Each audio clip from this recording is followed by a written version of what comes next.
The emergency transmission reached Dr. Sarah Chun at 0347 hours, ship time, piercing through the gentle hum of the medical frigate's engines and jolting her from a restless sleep. The holographic display materialized above her bunk, casting an eerie blue glow across her cramped quarters aboard the human medical vessel Hippocratic Oath.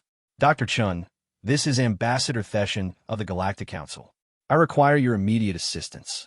The figure speaking was tall and ethereal, his skin bearing the characteristic translucent quality of the Centauri species. Even through the transmission static, Sarah could see the desperation etched across his angular features.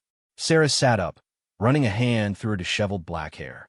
After 18 months, serving as the human representative on various medical missions across the Outer Rim, she had grown accustomed to late-night emergency calls. But something about this transmission felt different. More urgent, more desperate. I'm listening, Ambassador, she replied, her voice steady despite the early hour. My daughter, Lyra, is dying. The words came out broken, each syllable carrying the weight of a father's worst nightmare. The finest medical minds in the galaxy have declared her case hopeless. The Centauri physicians at our most advanced medical station cannot identify her condition, let alone treat it. The Vortex specialists have attempted cellular reconstruction 17 times without success. Even the Nexri have tried their consciousness transfer protocols, but something about her neural patterns resists their technology. Sarah's medical instincts kicked in, pushing aside her fatigue. What are her symptoms? Her cellular structure is becoming increasingly unstable. Her skin phases between solid and translucent states. Her dual hearts beat irregularly, sometimes stopping for minutes at a time before resuming. Most disturbing of all, she appears to be aging rapidly, yet our scans indicate she is simultaneously growing younger at the cellular level. It defies every medical understanding we possess. The ambassador's image flickered as he transmitted a data packet. Sarah's portable medical scanner chimed as it received the information, and she quickly reviewed the alien medical records. The readings were unlike anything in human medical literature, but certain patterns seemed familiar, though she couldn't immediately place them. Ambassador, with respect, why are you contacting a human physician? Our medical technology is considered primitive by galactic standards. A bitter laugh escaped the alien diplomat. Because, Dr. Chun, after watching the galaxy's best fail, I am willing to try anything. Your species has a reputation for unconventional approaches. Some call it primitive. Others call it innovative. I prefer to think of it as desperate hope. Sarah was already reaching for her medical kit, her mind racing through possibilities. How long does she have? Perhaps days. Maybe hours. The deterioration has accelerated since yesterday. Send me your location. I'll need full medical access and a team of assistants familiar with Centauri physiology. Dr. Chun, the ambassador's voice carried a note of surprise. You haven't even seen her condition firsthand, yet you're willing to attempt treatment where others have failed? Sarah paused, considering her words carefully. Ambassador, in human medicine, we have a saying, first do no harm. But we also have another principle that guides us. We never give up on a patient as long as they're still fighting. If your daughter is still alive, then there's still hope. The transmission ended with coordinates and clearance codes, and Sarah immediately set about preparing for what could be the most challenging case of her career. As she gathered her equipment, her mind wandered to her training at Johns Hopkins, where her professor had drilled into his students that the most advanced diagnostic tool was often the human mind, capable of seeing patterns that even the most sophisticated machines might miss.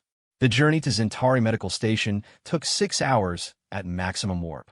During the trip, Sarah immersed herself in the medical files, learning everything she could about Centauri physiology and the failed treatments that had been attempted. The more she read, the more convinced she became that the alien physicians had been approaching the problem from the wrong angle. Centauri Medical Station was a marvel of engineering, a crystalline structure floating in space that resembled a massive flower. Its petals were actually medical wings, each one dedicated to different specialties, and housing the most advanced medical equipment in known space. As Sarah's shuttle docked, she couldn't help but feel intimidated by the sheer scope of the facility. Ambassador Theshan met her at the airlock, his tall frame seeming to droop with exhaustion and worry. Up close, Sarah could see the stress had taken its toll on the diplomat. His normally pristine appearance was disheveled, and his translucent skin had taken on a grayish hue. Dr. Chun, thank you for coming. I know this journey was not convenient for your mission schedule. Sarah fell in a step beside him as they walked through corridors lined with holographic displays showing various medical procedures in progress. Saving lives is never inconvenient, Ambassador. Tell me about your daughter. What was she like before this illness began? The question seemed to catch Theshan off guard. Throughout their walk, he began describing Lyra, a vibrant young Centauri who loved to explore the various cultural districts of their home planet, who had an unusual fascination with primitive technologies and ancient art forms, and who possessed an empathetic nature that was rare among her species. She has always been different, Theshan admitted as they entered a lift that carried them toward the critical care wing. While other Centauri children were learning advanced quantum mathematics, Lyra was studying classical literature from various species. She has this remarkable ability to connect with beings from different cultures, to understand their perspectives in ways that even trained diplomats struggle with. Sarah filed this information away, already forming theories about the connection between Lyra's unique psychology and her mysterious illness. In her experience, the mind and body were far more interconnected than most physicians realized. The critical care wing was a testament to alien medical advancement. Patients floated in healing chambers filled with regenerative fluids, while robotic surgeons performed microsecond precision operations. Holographic displays showed real-time cellular activity, and the air hummed with the energy of advanced medical scanners. But in room 347, all of this impressive technology stood silent around a single bed where a young Centauri girl lay motionless. Sarah's breath caught as she saw Lyra for the first time. The child's skin flickered between solid and translucent states every few seconds, creating an unsettling visual effect. Monitoring equipment surrounded her bed, but many of the displays showed erratic readings that seemed to shift constantly. The scanners cannot maintain stable readings, explained Dr. Vextheri, the chief Centauri physician who approached them. The alien doctor's multiple arms moved in complex gestures as he spoke, a sign of extreme agitation among his species. Her cellular structure defies our understanding. One moment she appears to be dying of rapid aging. The next she seems to be reverting to an embryonic state. Our quantum healing chambers reject her biology as incompatible. Sarah approached the bed slowly, her trained eye taking in every detail. While the alien physicians focused on their advanced scanners and readouts, she did something that seemed almost primitive in comparison. She simply observed the patient with her own senses. The first thing she noticed was the pattern in Lyra's skin fluctuations. They weren't random, as the medical report suggested. There was a rhythm, almost like a heartbeat, but longer and more complex.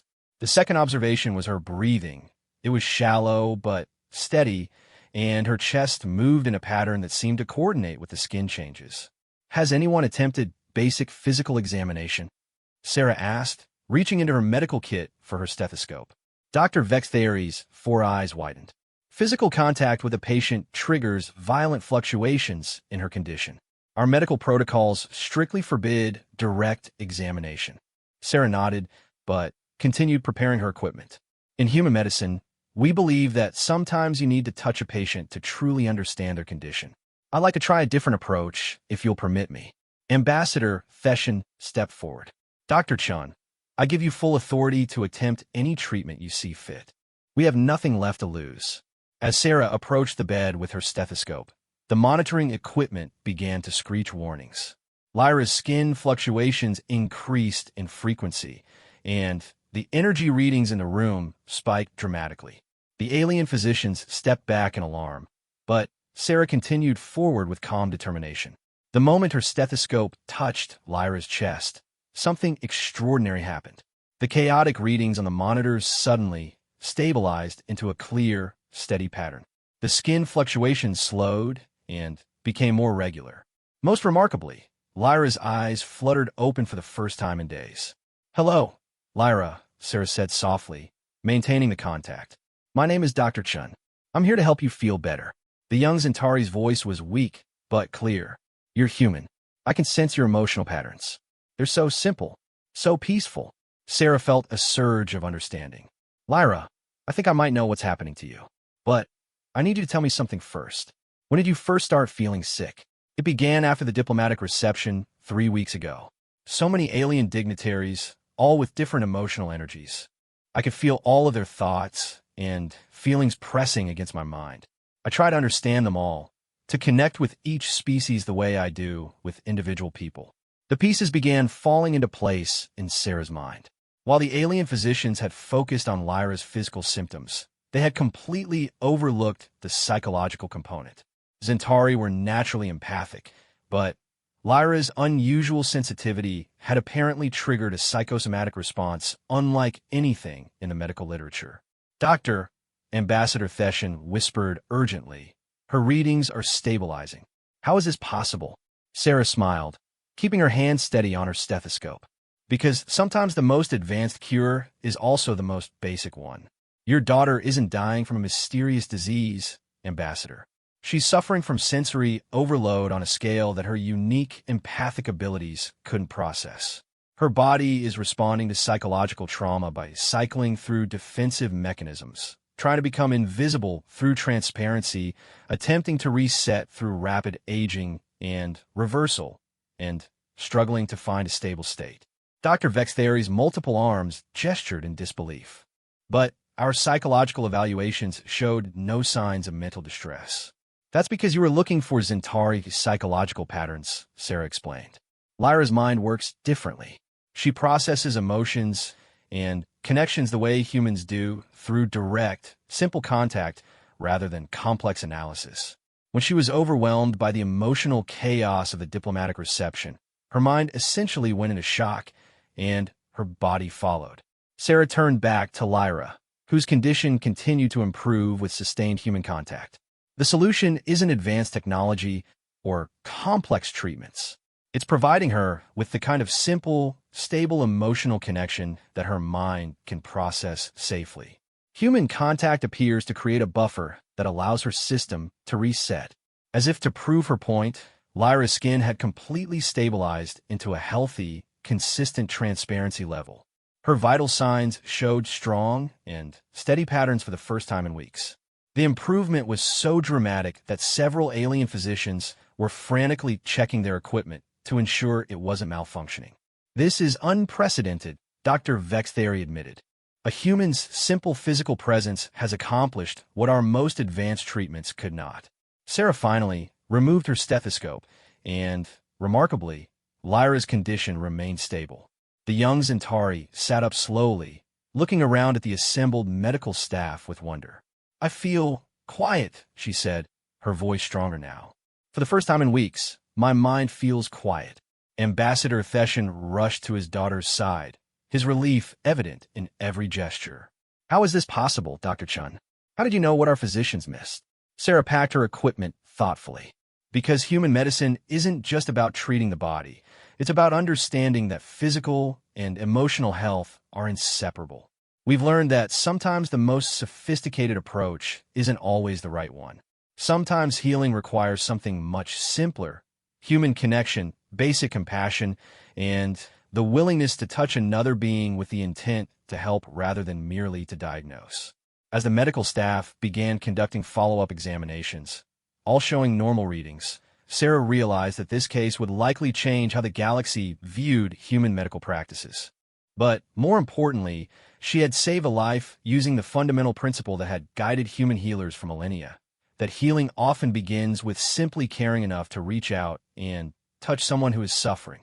The word would spread quickly through the galactic medical community. The primitive human physician who had accomplished what the most advanced alien medicine could not. But, for Sarah, watching Lyra laugh with her father for the first time in weeks, the real victory was much simpler than any professional recognition. She had proven that compassion and human intuition were not primitive tools to be discarded in favor of advanced technology, but rather timeless healing instruments that would always have a place in medicine, no matter how far civilization advanced. 3 days after Lyra's miraculous recovery, the secure communication channels of the Galactic Medical Consortium were buzzing with activity. Dr. Sarah Chun sat in the guest quarters aboard Zentari Medical Station, reviewing case files on her portable terminal, when Ambassador Theshan arrived with news that would change everything. Dr. Chun, we have a problem, the ambassador announced, though his tone suggested the opposite. Since his daughter's recovery, Theshan had shed years of apparent stress, his translucent skin now glowing with its natural luminescence. Your success with Lyra has created what I believe you humans would call a media sensation throughout the galactic medical community. Sarah looked up from her terminal, where she had been documenting the treatment protocols she had used with Lyra. What kind of sensation? Medical facilities across 17 star systems are reporting cases they claim are similar to Lyra's condition. Patients that their advanced treatments cannot help. They are all requesting human medical consultation. Theshan activated a holographic display that filled the room with star charts marked with blinking red indicators. 43 requests in the last 72 hours, Dr. Chun. 43 desperate cases where the galaxy's finest physicians have admitted defeat. Sarah studied the display, her heart sinking as she realized the scope of what they were asking. Ambassador, I'm just one person. I can't possibly travel to 43 different systems, and even if I could, there's no guarantee that what worked for Lyra would work for these other cases. That's precisely what makes this situation so interesting, Theshan replied, manipulating the hologram to highlight specific systems. Because according to the preliminary reports I've received, these aren't all the same type of condition. We have Vorthack children whose cellular regeneration has gone haywire. Nexary adults whose consciousness transfer technology has left them trapped between bodies. Even Kirelian crystal beings whose molecular structure has become unstable. All different species, all different symptoms, but one common factor, which is advanced medical technology has failed them all. Every case involves a patient whose condition has worsened under the care of our most sophisticated treatments. Theshan's expression grew thoughtful. It's as if there's something about overly complex medical intervention that exacerbates certain types of conditions. Before Sarah could respond, her personal communicator chimed with an incoming transmission. The holographic figure that appeared was Dr. Marcus Webb, her former colleague and current head of human medical services for the Outer Rim territories. Sarah, I've been monitoring the situation. The Galactic Medical Consortium has officially requested that Earth provide a medical intervention team to investigate these cases. They're offering full diplomatic immunity, unlimited resources, and he paused dramatically, a formal recognition of human medicine as a legitimate galactic medical practice.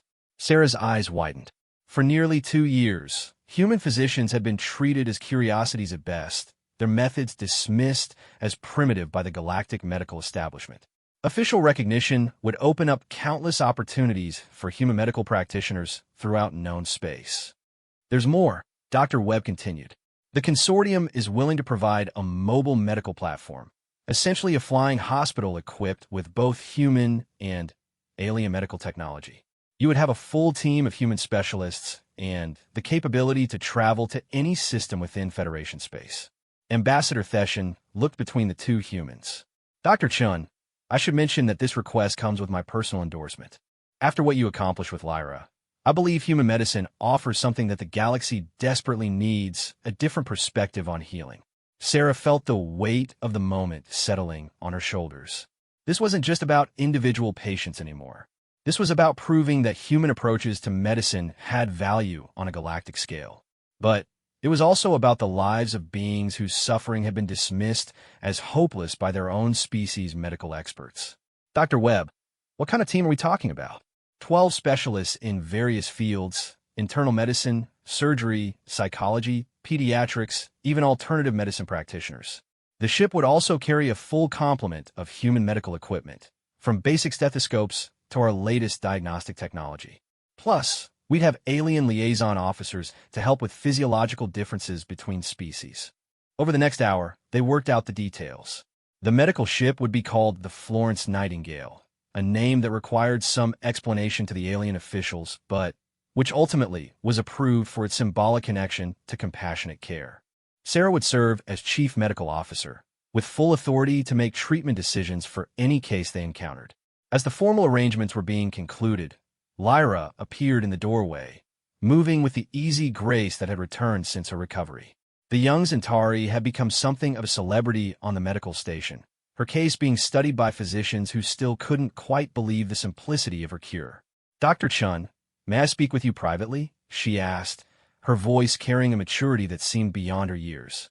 Ambassador Theshan and Dr. Webb excused themselves to finalize the paperwork, leaving Sarah alone with her first galactic patient.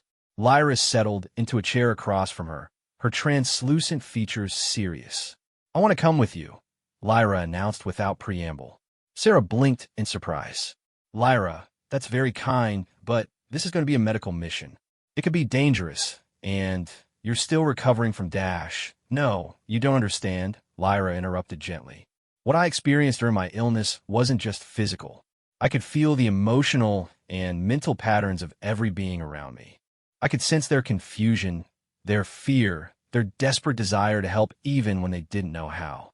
I think this ability might be useful in diagnosing other patients who are suffering from conditions that traditional medicine can't understand." Sarah considered this carefully. In human medicine, they were beginning to understand the importance of patient advocates and interpreters, especially in cross-cultural situations.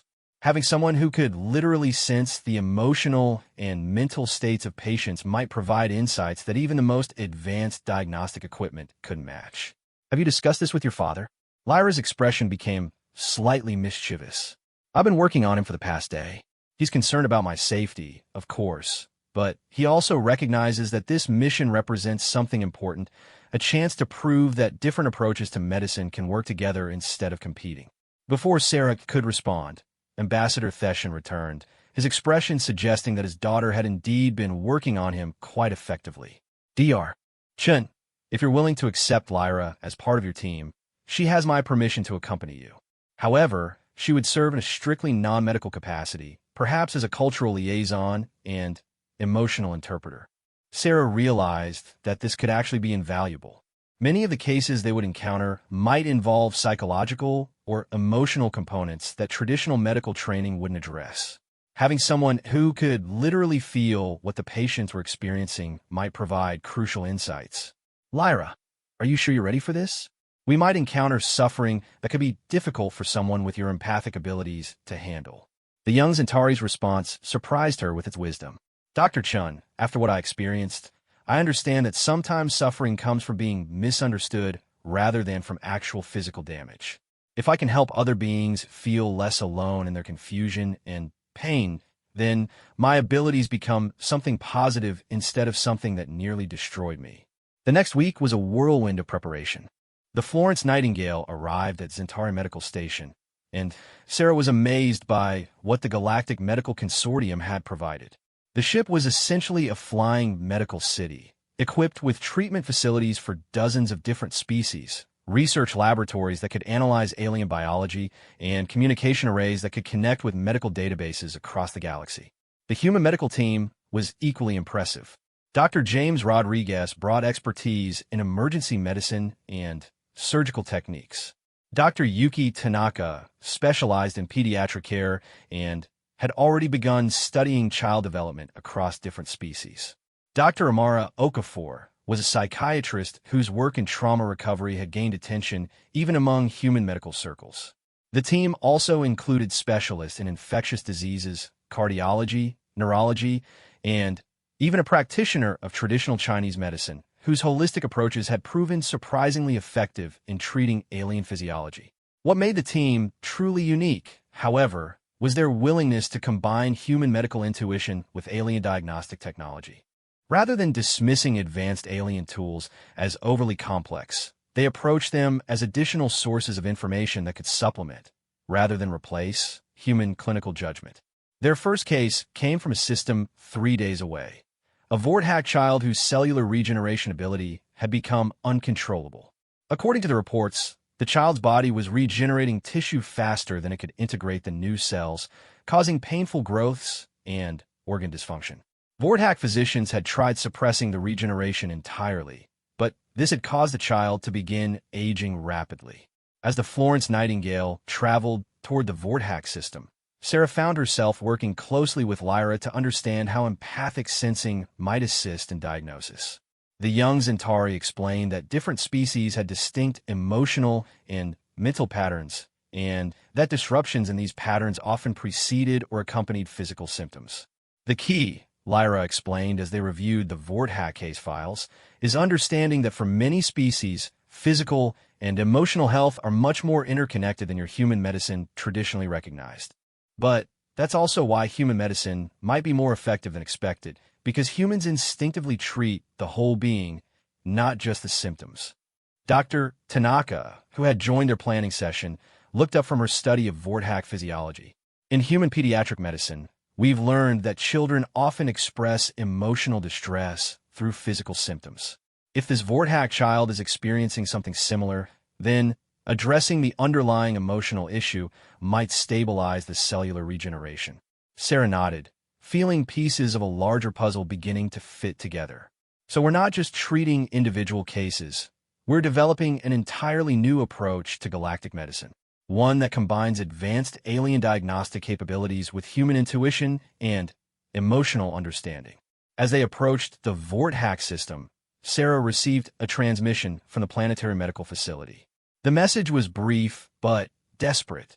The child's condition had worsened dramatically in the past day, and local physicians were requesting permission to attempt experimental stasis procedures that might halt the regeneration process entirely. Negative, Sarah replied immediately. Maintain current supportive care only. We'll be in orbit within 6 hours. Lyra looked at her with curiosity. You made that decision very quickly. How did you know that stasis would be wrong? Sarah smiled, realizing that she was beginning to think like the galactic physician she was becoming. Because if this child problem is emotional or psychological, then isolating them further through stasis would only make things worse. Sometimes the most important medical decision is knowing when not to intervene. As the Florence Nightingale entered orbit around the Vorthack homeworld, Sarah felt the weight of expectation from the entire galactic medical community.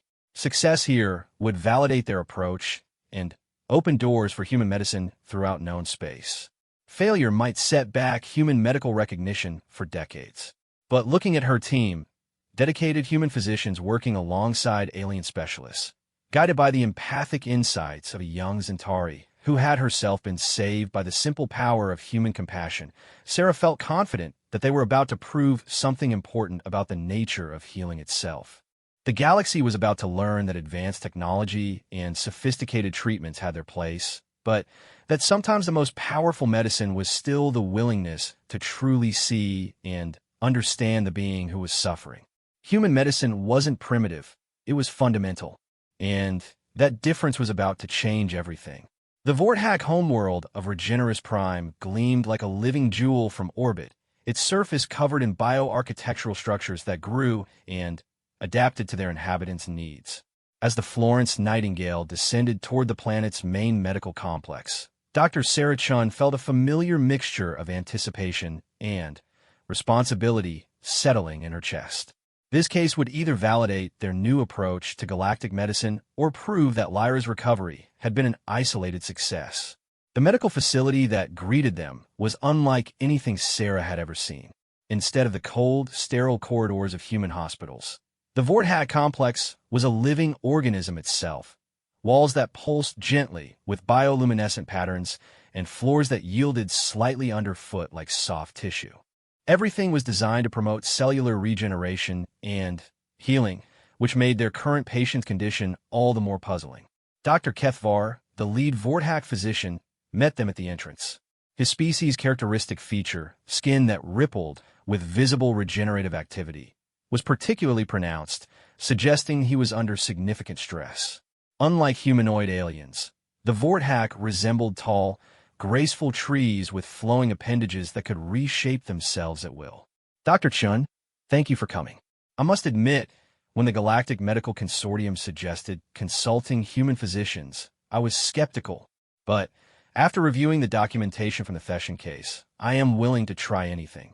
Sarah noticed that Dr. Kethvar avoided looking directly at Lyra, whose presence seemed to make the alien physician uncomfortable. She made a mental note to explore this reaction later. Before we examine the patient, could you walk us through everything that's been attempted? Sarah asked as their group moved through the facility's organic corridors. Zephlon is a young Vorthack, equivalent to what you would call an 8-year-old child.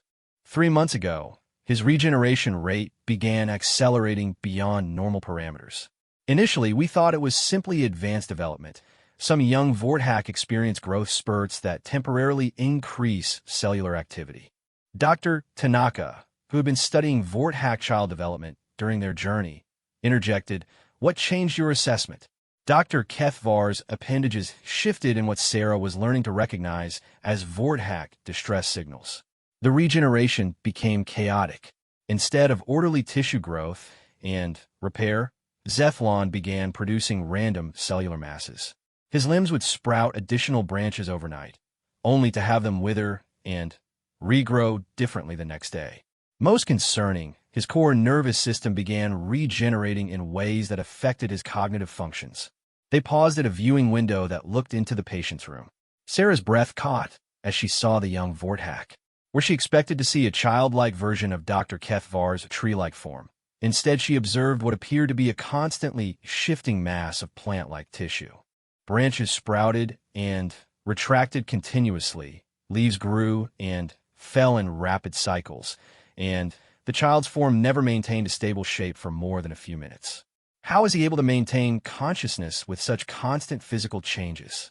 Dr. Rodriguez asked, his surgical experience telling him that this level of tissue chaos should be incompatible with life. That's what makes this case so unprecedented. His core consciousness appears to be intact, but trapped within a body that won't stabilize. We've attempted regeneration suppressors, cellular stabilization treatments, even temporary genetic modification to slow his growth rate. Nothing has worked. Lyra, who had been silently observing, suddenly stepped closer to the window. Her translucent features showed deep concentration as she extended her empathic abilities toward the patient's room. "Dr. Chun," she said quietly, "there's something very wrong with the emotional atmosphere around this child. I'm sensing overwhelming fear, but not from him. The fear is coming from the adults around him." Dr. Kethvar's appendages snapped to attention. "Young Zentari, I don't understand what you mean. We are medical professionals. Of course we're concerned about our patient's welfare." "No," Lyra replied, her voice gaining confidence. "This isn't medical concern. This is existential terror. Someone in this facility is afraid of what Zethlon might become, not what might happen to him." Sarah felt pieces of a puzzle clicking together in her mind. "Dr. Kethvar, is there something about Zethlon's condition that you haven't told us? Something beyond the medical symptoms?" The Vorthack physician's silence stretched uncomfortably long before he finally responded. "There have been complications beyond the physical regeneration issues." "What kind of complications?" "Zethlon has begun demonstrating regenerative abilities that exceed anything in our recorded history. Yesterday, he regrew an entire appendage that had been surgically removed in less than an hour. More concerning, he appears to be developing the ability to regenerate aspects of his consciousness itself." Dr. Okafor, whose psychiatric training had taught her to listen for what wasn't being said, pressed further. "You're afraid he's evolving beyond Vorthack limitations, aren't you?" Dr. Kethvar's form sagged in defeat. 3 days ago, Zethlon began speaking with memories that predate his birth. Not genetic memories, which are common among our species, but specific memories from individual Vorthack who lived decades ago. Yesterday, he demonstrated knowledge of medical procedures that haven't been taught in our schools for 50 years. Sarah felt understanding dawn. "You think his accelerated regeneration is somehow accessing genetic memory on an unprecedented level, and you're afraid of what that might mean for your species. If Zethlon can access the accumulated knowledge and experience of previous generations through regenerative cellular memory, he would possess capabilities that could fundamentally alter Vorthack society. Some of our leaders believe he should be studied. Others think he should be." Dr. Kethvar couldn't finish the sentence. "Others think he should be eliminated before he becomes too powerful," Lyra completed, her empathic abilities picking up the unspoken fears. "That's why his condition is worsening. His body is responding to the unconscious threat he senses from the adults around him by becoming increasingly chaotic. He's trying to regenerate fast enough to escape danger that he doesn't consciously understand." Sarah looked at her team, seeing understanding reflected in their faces. This wasn't a medical condition in the traditional sense. It was a psychological crisis manifesting through biological symptoms. "We need to examine him immediately," But first we need to change the emotional environment he's experiencing, Sarah decided. Dr. Kethvar, I'm going to need you to clear all medical staff who view Zephlon as a threat rather than a patient. We can't treat him effectively while he's unconsciously defending himself against perceived danger. The Vorthak physician's appendages fluttered in distress. Dr. Chun, I cannot simply dismiss qualified medical professionals based on the emotional readings of a Zentari child. Sarah's voice took on the authority she had learned to project during difficult medical situations. Dr. Kethvar, you called us here because your qualified medical professionals have failed. I'm telling you that the reason they failed is because they've been treating Zephlon as a medical anomaly instead of a frightened child. If you want our help, then you need to trust our methods. After a tense moment, Dr. Kethvar agreed to limit the medical team to only those physicians who had volunteered specifically to help Zephlon, rather than those assigned to study him. The change in atmosphere was immediate and dramatic. Through the viewing window, Sarah watched as the child's chaotic regeneration patterns began to slow and stabilize slightly. Lyra, what does he feel now? Sarah asked, still afraid but less so. The immediate sense of threat has diminished. Lyra paused, concentrating. Dr. Chun, I think he's aware that we're here. I'm sensing curiosity now, along with the fear. Sarah made her decision. We're going in. Dr. Tanaka, I want you with me since you have the most pediatric experience. Dr. Okafor, monitor from out here and advise if you observe any psychological stress indicators. Everyone else, observe and learn. As they entered Zephlon's room, Sarah was struck by how the living architecture seemed to respond to the child's emotional state. The walls pulsed erratically, and the bioluminescent patterns flickered in chaotic sequences that matched the boy's irregular regeneration cycles. The child himself was simultaneously heartbreaking and fascinating. His constantly shifting form made it difficult to maintain visual focus, but Sarah could see intelligence and awareness in the one feature that remained constant, his large, dark eyes that tracked their movements with clear curiosity. Hello, Zephlon, Sarah said softly, approaching slowly with her hands visible. My name is Dr. Chun, and this is Dr. Tanaka. We're here to help you feel better. The child's regeneration patterns immediately began to stabilize further. When he spoke, his voice was clear despite the physical chaos of his form. Are you the humans? The ones who saved the Zentari girl. Sarah was surprised by his knowledge of their previous case. Yes, we helped Lyra. How did you know about that? I remember when my grandfather treated a human diplomat 50 years ago. The memories are clearer now that my regeneration has accelerated. Grandfather always said humans approached medicine differently, with more feeling. Dr. Tanaka knelt down to be at the child's eye level. Zephlon, can you tell us how you're feeling right now? Not just physically, but emotionally. The child's form shifted, and for a moment he achieved a stable appearance that resembled a young version of Dr. Kethvar. I am scared. The adults look at me like I'm becoming something dangerous. I can feel their fear, and it makes my body try to grow stronger to protect itself. But the stronger I grow, the more scared they become. Sarah felt the familiar satisfaction of a correct diagnosis. Zephlon, what if we could help you feel safe enough that your body didn't need to keep trying to protect you? Do you think your regeneration might slow down if you weren't afraid? I don't know. It's been happening for so long now that I can't remember what normal felt like.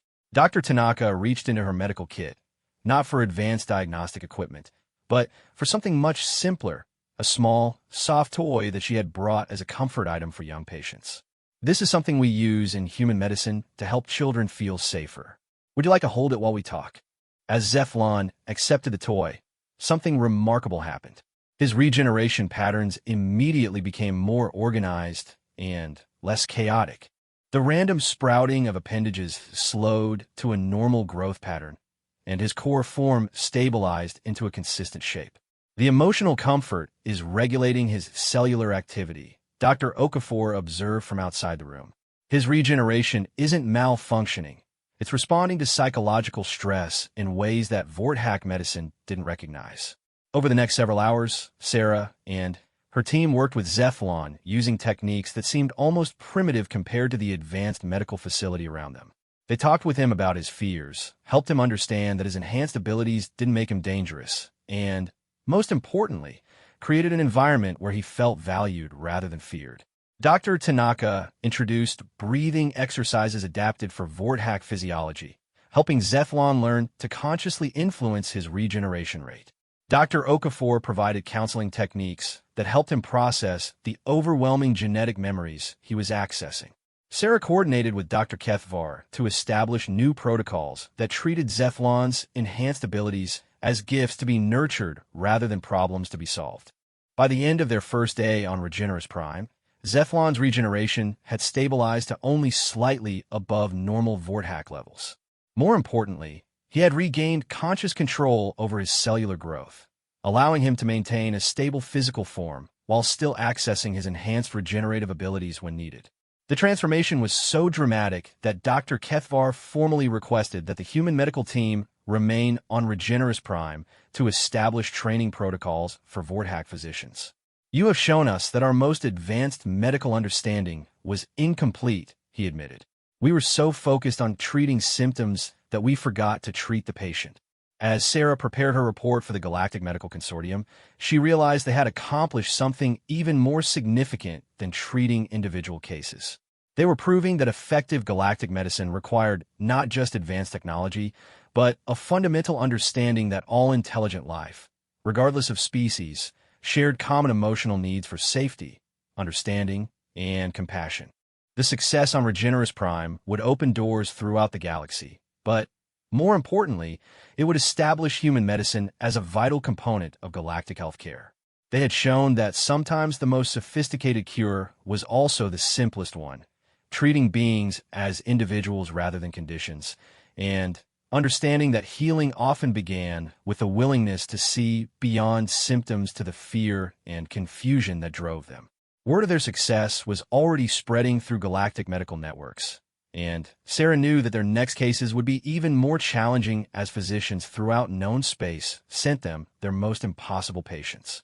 But looking at Zethlon, now stable and happy as he played with Dr. Tanaka's comfort toy while demonstrating perfect control over his enhanced regenerative abilities, Sarah felt ready for whatever challenges lay ahead. The emergency transmission reached the Florence Nightingale while they were still celebrating Zethlon's successful recovery. Dr.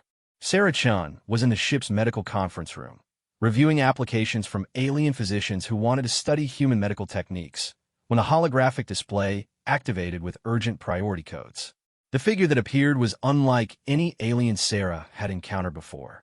The Nexary representative seemed to exist in multiple dimensional phases simultaneously, their form shifting between solid matter and pure energy. When they spoke, their voice resonated with harmonics that suggested multiple consciousness layers operating in parallel. "Dr. Chun, I am Core Death of the Nexary Collective. We require immediate assistance with a situation that threatens not just an individual patient, but potentially our entire species' understanding of consciousness itself." Sarah set aside her reports, giving the transmission her full attention. The Nexary were legendary throughout the galaxy for their mastery of consciousness transfer technology, capable of moving awareness between bodies, storing memories in crystalline matrices, and even sharing thoughts directly between individuals. For them to admit they faced an insurmountable problem was unprecedented. "What can you tell me about the situation, Core Death?" 3 weeks ago, we attempted a routine consciousness transfer for one of our young adults, Veltar. The procedure should have moved their awareness from their original body to a new form better suited for deep space exploration. Instead, something went catastrophically wrong. Veltar's consciousness became scattered.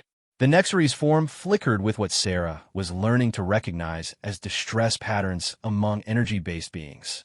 They now exist simultaneously in 17 different states of awareness. Their original body, the intended transfer body, and 15 different quantum consciousness matrices. Each version believes themselves to be the real Veltar, and they're all psychically connected, creating a feedback loop that grows stronger and more chaotic every day. Dr. Okafor, who had joined the meeting, leaned forward with interest. "Are they in pain?" "Worse than pain. They are experiencing 17 different streams of reality simultaneously, with no way to integrate or disconnect from any of them. Our most advanced consciousness engineers have tried every technique in our arsenal, selective memory editing, quantum entanglement disruption, even attempted forced merger of the scattered awareness fragments. Nothing has worked. In fact, our interventions seem to make the fragmentation worse. Sarah felt the familiar pattern emerging. Core death. Have your consciousness engineers considered that Veltar might not want to be fixed in the way you're attempting? The Nexary's energy patterns shifted in surprise. Dr. Chun, Veltar is suffering from a severe technological malfunction. Their desire for integration is irrelevant to the medical necessity of restoring their singular consciousness. Lyra, who had been quietly observing from the corner of the room, suddenly spoke up. That's exactly the kind of thinking that made my condition worse. You're treating Veltar like a broken machine instead of a being who might have reasons for their current state. Sarah made her decision quickly. We'll take the case, but I want full access to Veltar, all 17 versions of them, and complete authority over their treatment protocols. No more consciousness engineering attempts without our approval. The journey to the Nexary homeworld took 5 days, during which Sarah and her team immersed themselves in studying consciousness transfer technology and its potential psychological effects. What they discovered was troubling. The Nexary had become so focused on the technical aspects of consciousness manipulation that they had largely ignored the emotional and psychological needs of the individuals undergoing these procedures. The Nexary homeworld of multi-phase existed partially in normal space and partially in higher dimensional realms, making it impossible for most species to visit safely. The Florence Nightingale was equipped with special dimensional stabilizers that allowed them to dock at the planet's primary consciousness research facility. The facility itself was a marvel of interdimensional architecture, with corridors that existed in multiple quantum states simultaneously. Sarah found it disorienting to walk through spaces where her physical body occupied one dimension while her perception extended into several others. Cordeth met them at the dock, now accompanied by what appeared to be the entire Nexary Consciousness Engineering Council. Dr. Chun, before you examine Veltar, you must understand the scope of this crisis. If we cannot resolve their fragmentation, it could prove that consciousness transfer technology is fundamentally flawed. This would invalidate the foundation of our entire civilization. Dr. Webb, who had accompanied them for this particularly complex case, raised an eyebrow. Are you saying this is more about protecting your technology than helping your patient? The two concerns are inseparable. Another Nexary engineer interjected. Our society depends on consciousness transfer for everything from education to exploration to artistic expression. If the technology proves unreliable, our entire way of life collapses. Sarah realized they were dealing with more than just a medical case. This was a cultural crisis disguised as a technical problem. Show us to Veltar. All of them. The consciousness containment chamber was unlike anything in human experience. 17 different forms occupied various states of existence within the same space. The original organic Nexary body, several different engineered forms designed for specific environments, and multiple pure energy matrices that pulsed with individual thought patterns. What struck Sarah immediately was not the technical complexity of the situation, but the emotional chaos she could sense even without Lyra's empathic abilities. Each version of Veltar was frantically trying to communicate with the others while simultaneously asserting their own primacy as the real consciousness. Veltar, can you hear me? Sarah called out as they entered the chamber. All of you. 17 voices responded simultaneously, creating a cacophony of overlapping thoughts and emotions. Doctor, you have to help us. We can't make them stop. Each one thinks they're real. I'm the real one. No, I am. Make them go away. Don't let them erase me. Lyra stepped forward, her empathic abilities allowing her to sort through the emotional chaos. Dr. Chun, they're all terrified of being erased. Each consciousness fragment believes that reunification means their individual death. Dr. Okafor nodded thoughtfully. It's like a classic identity crisis, but multiplied 17 times. Each fragment has developed its own sense of self, its own memories and experiences from their time in different states. From their perspective, forced merger isn't healing, it's mass suicide. Sarah looked at the Nexary engineers, who were monitoring the situation through advanced quantum scanners. Have any of you actually talked to Veltar about what they want? Not what you think they need, but what they actually want. Core Death's energy patterns showed confusion. Dr. Chun, they are fragmented. Their desires are contradictory and irrational. Our responsibility is to restore them to optimal function. No, Sarah said firmly. Our responsibility is to respect their autonomy and find a solution that they can accept. Lyra, can you help us establish individual communication with each fragment? What followed was perhaps the most unusual therapy session in galactic history. Using Lyra's empathic abilities to isolate emotional patterns, Sarah and Dr. Okafor were able to communicate with each version of Veltar individually. What they discovered was that the consciousness fragmentation had not been a malfunction, but an unconscious psychological defense mechanism. The original Veltar was experiencing severe anxiety about losing their identity in the transfer process, Dr. Okafor explained after several hours of individual interviews. When the technology began moving their consciousness, their subconscious mind essentially created backup copies to preserve different aspects of their identity. Each fragment represents a different fear or hope they had about the transfer. One fragment held memories of their childhood and family connections. Another contained their artistic abilities and creative aspirations. A third preserved their scientific knowledge and analytical capabilities. Each fragment had developed into a complete consciousness because Veltar's original mind couldn't bear the thought of losing any part of themselves. So the solution isn't to force them back together, Sarah realized. It's to help them understand that they don't have to choose which parts of themselves to keep. Dr. Tanaka, who had been studying the technical specifications of Nexary consciousness transfer, proposed an innovative approach. What if instead of merging the fragments, we help them establish a cooperative network? Like an internal council where each consciousness maintains its individuality while sharing the same overall identity. The Nexary engineers were horrified. That would be completely unprecedented. Our consciousness transfer technology is designed to create singular, unified awareness. What you're suggesting would require fundamental modifications to our entire approach. Then modify it, Sarah said simply. Your technology created this situation by forcing consciousness into artificial constraints. Maybe it's time to design technology that adapts to natural consciousness patterns instead of demanding that consciousness adapt to technology. Over the next week, Sarah's team worked with Veltar's fragments to develop what they called a consciousness confederation model. Instead of trying to merge the fragments into a single awareness, they helped establish communication protocols that allowed each fragment to maintain its individual perspective while sharing information and decision-making processes. The breakthrough came when Lyra suggested treating the fragments like members of a family rather than malfunctioning parts of a machine. Each fragment has valid concerns and valuable perspectives. Instead of eliminating the diversity, why not celebrate it? The Nexary engineers were initially resistant, arguing that this approach violated fundamental principles of consciousness transfer. But as they watched Veltar's fragments learn to cooperate and share experiences rather than compete for dominance, even the most skeptical began to see the advantages. This is actually more efficient than singular consciousness, one engineer admitted after monitoring Veltar's problem-solving capabilities.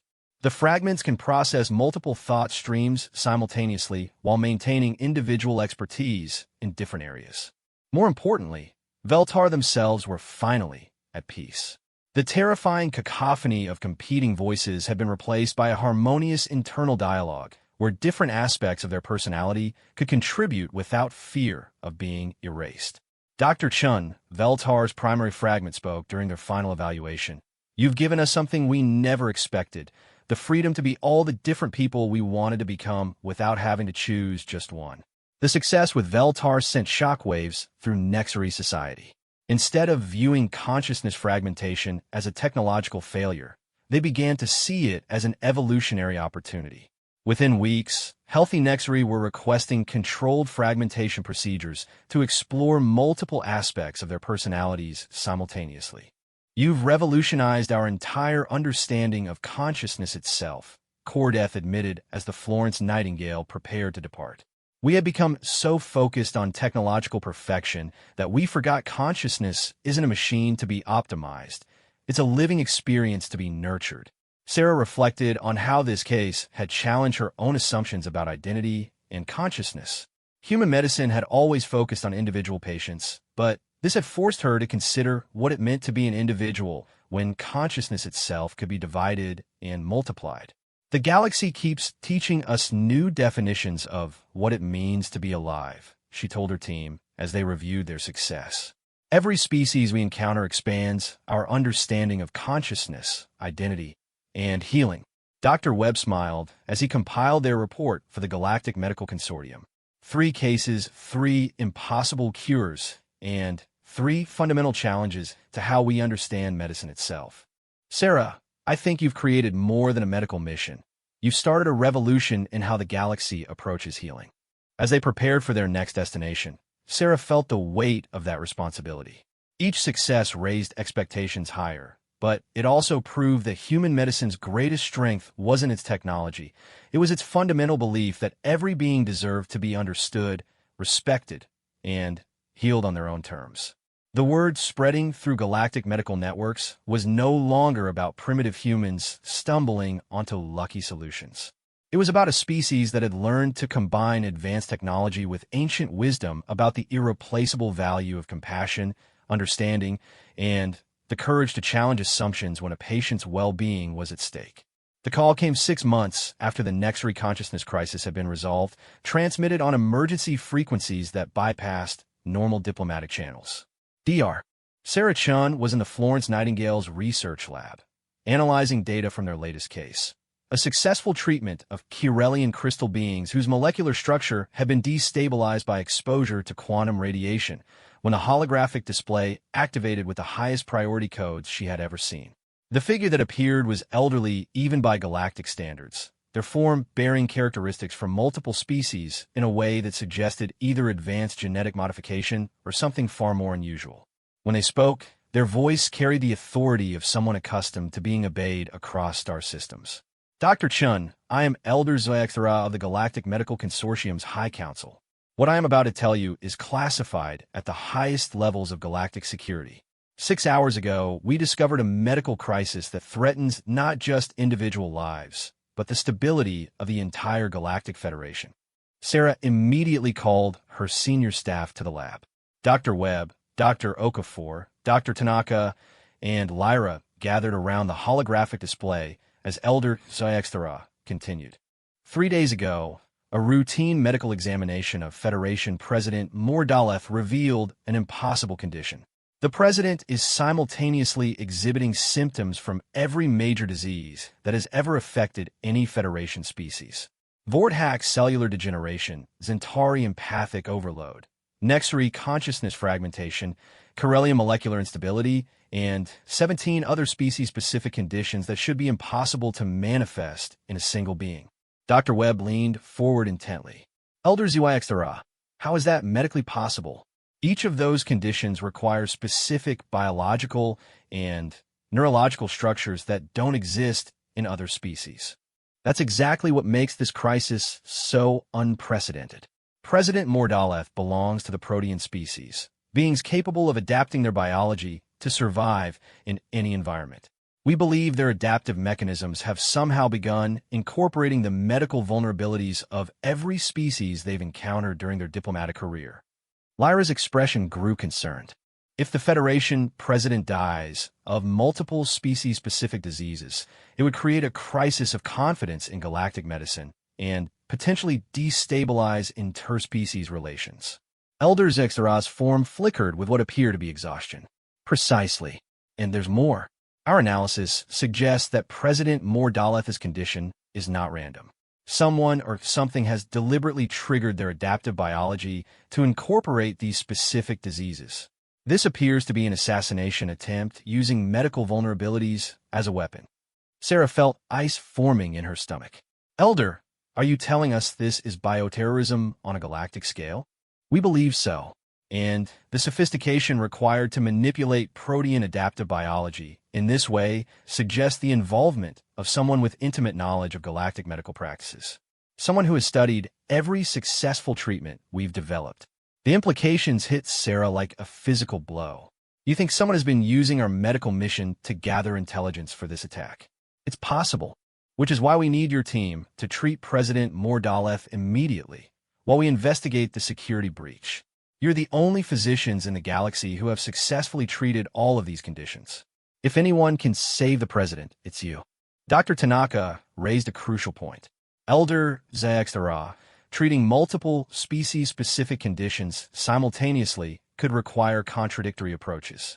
The cellular regeneration therapy that helped Zethlon might interfere with the consciousness stabilization techniques we use for Veltar. We understand the challenges, Dr. Tanaka, but you must also understand that failure is not an option.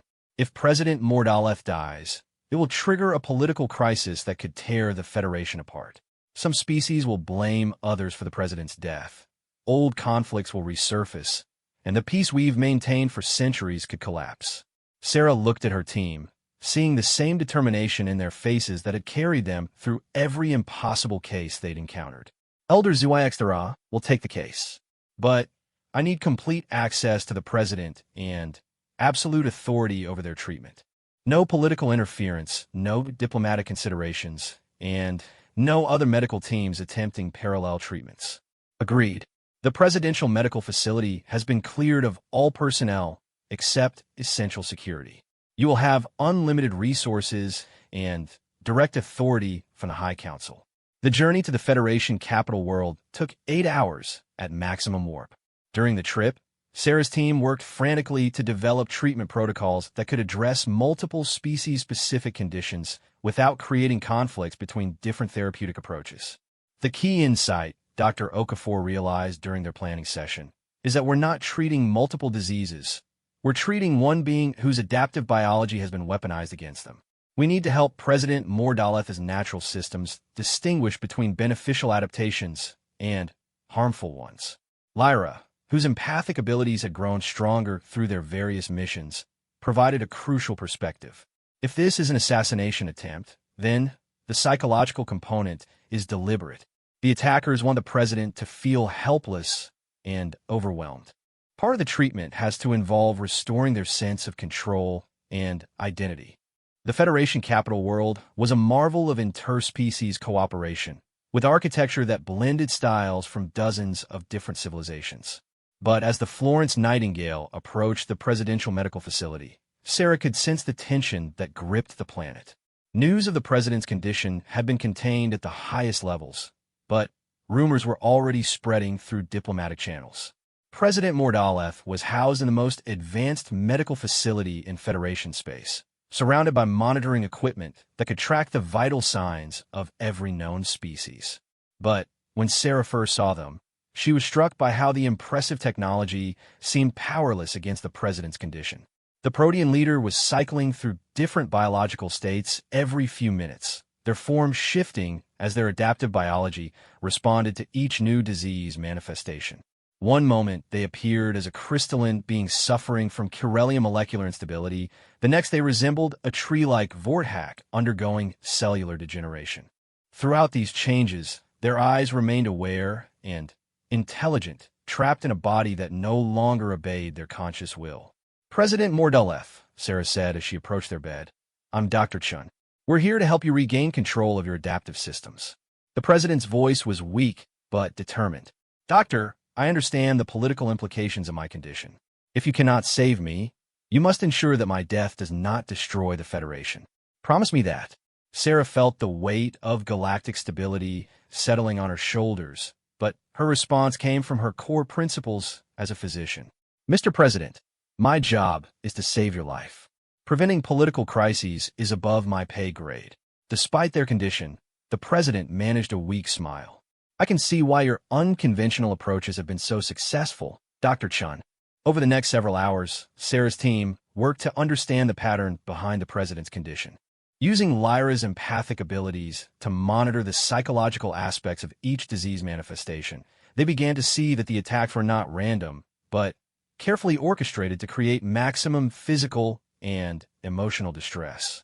Whoever did this understands protean psychology, Dr. Okafor observed after analyzing the sequence of disease manifestations. They've chosen conditions that would resonate with the president's deepest fears about losing their identity while adapting to other species. Dr. Webb, made the crucial breakthrough. Sarah, look at the timing of the manifestations. They're following the exact sequence of our successful treatments, but in reverse order. Someone has been studying our methods and using them to create a progressive deterioration that mimics our healing process backwards. Sarah felt understanding crystallize. They're not just attacking the president's body, they're attacking our reputation. If we fail to save them using the same methods that brought us success, it discredits human medicine and creates doubt about our previous cases. Which means, Lyra added with growing excitement, that our previous successes give us the blueprint for reversing this attack. We don't need to develop new treatments. We need to apply our existing knowledge in the right sequence. What followed was the most complex medical procedure Sarah had ever attempted. Instead of treating each condition separately, they created a coordinated treatment protocol that addressed all the manifestations simultaneously while helping President Mordaleth's adaptive biology remember how to function normally. Dr. Tanaka used comfort techniques adapted from their work with Zephlon to help the president feel safe enough to stop their defensive biological responses. Dr. Okafor applied consciousness stabilization methods from the Veltar case to help the president maintain a unified sense of identity despite their shifting physical form. Sarah coordinated with Lyra to provide the emotional support that had been crucial in treating Lyra's original condition. The breakthrough came when they realized that President Mordaleth's adaptive biology wasn't malfunctioning. It was responding to a psychological attack by trying to become immune to every possible threat. By helping the president understand that their strength came from adaptation rather than resistance, they were able to guide their biology back toward healthy, controlled adaptation. President Mordaleth, Sarah said during the crucial phase of treatment, your adaptive ability isn't a weakness that's been exploited, it's a strength that's been misdirected. Instead of fighting these manifestations, work with your natural systems to adapt past them. The change was dramatic. As President Mordaleth began consciously guiding their adaptive responses, the chaotic cycling between different disease states stabilized into controlled, purposeful biological shifts. Within hours, they had regained their natural protean form while retaining the beneficial adaptations they had developed throughout their diplomatic career. Dr. Chun, the president said as their condition stabilized, you've saved more than my life. You've preserved the unity that holds our federation together. But Sarah's attention was already focused on the investigation into who had orchestrated the attack. The security review revealed that the bioterrorism had been carried out by a coalition of medical professionals from various species who believed that human medicine posed a threat to their traditional practices. They saw our success as proof that their advanced techniques were obsolete. Elder Zuaxthara explained as the conspirators were arrested. Rather than adapt their methods to incorporate human approaches, they chose to discredit us through this attack. The conspiracy's exposure had an unexpected consequence. Instead of undermining confidence in human medicine, the successful treatment of President Mordaleth under such extraordinary circumstances established human medical practices as an essential component of galactic healthcare. Medical schools throughout Federation space began incorporating human techniques into their curricula. 6 months later, Sarah stood in the Florence Nightingale's observation deck, watching as they approached a new mission. This time, a training expedition where human physicians would teach their methods to medical students from 17 different species. Dr. Webb had been promoted to head of Galactic Medical Integration, while Sarah had been offered the position of Chief Medical Officer for the entire Federation. Are you going to accept? Lyra asked, joining her at the viewport. The young Zentari had decided to pursue formal medical training herself, inspired by their missions together. Sarah smiled, thinking about the journey that had brought them from a single desperate case to revolutionizing galactic medicine. I think I'll stay exactly where I am, Lyra. Out here, treating impossible cases with a team that understands that the most advanced medicine is built on the simplest foundation, the belief that every being deserves to be healed. As the Florence Nightingale entered orbit around the Galactic Medical Academy, Sarah reflected on what they had accomplished.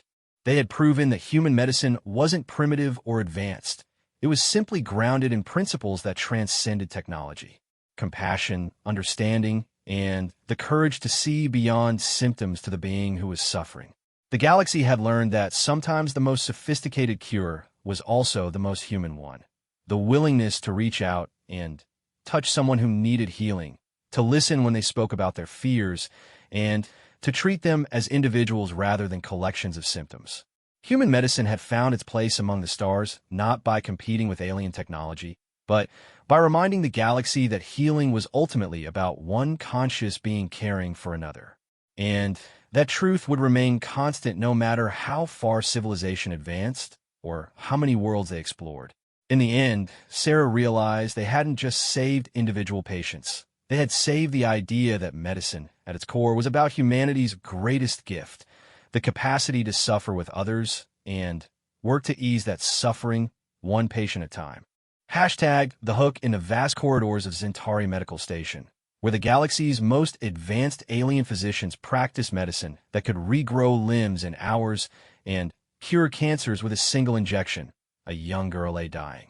Her crystalline skin flickered between transparency and opacity as her dual hearts struggled against a condition that had baffled the greatest medical minds of 17 different species. The Zentari had conquered death itself for most ailments. The Vorthack could manipulate cellular structure at will. The ancient Nexari possessed technology that could transfer consciousness between bodies. Yet none of their miraculous sciences could save Lyra Theshan, the daughter of the Galactic Council's most powerful diplomat. For 3 standard cycles, specialists from across known space had attempted every treatment in their vast arsenals. Quantum healing chambers, bioneural reconstruction, even forbidden temporal reversal therapy. Nothing worked. The girl's condition only worsened, defying every law of advanced medicine. That's when someone mentioned the humans. The primitive newcomers from a backwater planet called Earth. The species that still cut open bodies with metal tools and injected chemicals into bloodstreams. The beings whose medical technology was considered laughably archaic by galactic standards. What no one in that gleaming medical station understood was that sometimes the most advanced civilizations forget the most fundamental truths about life and death. And sometimes it takes a species that has spent millennia fighting death with nothing but determination, intuition, and an unshakable belief that no one is beyond saving to achieve the impossible. Dr. Sarah Chun was about to show the galaxy that human medicine wasn't primitive, it was pure,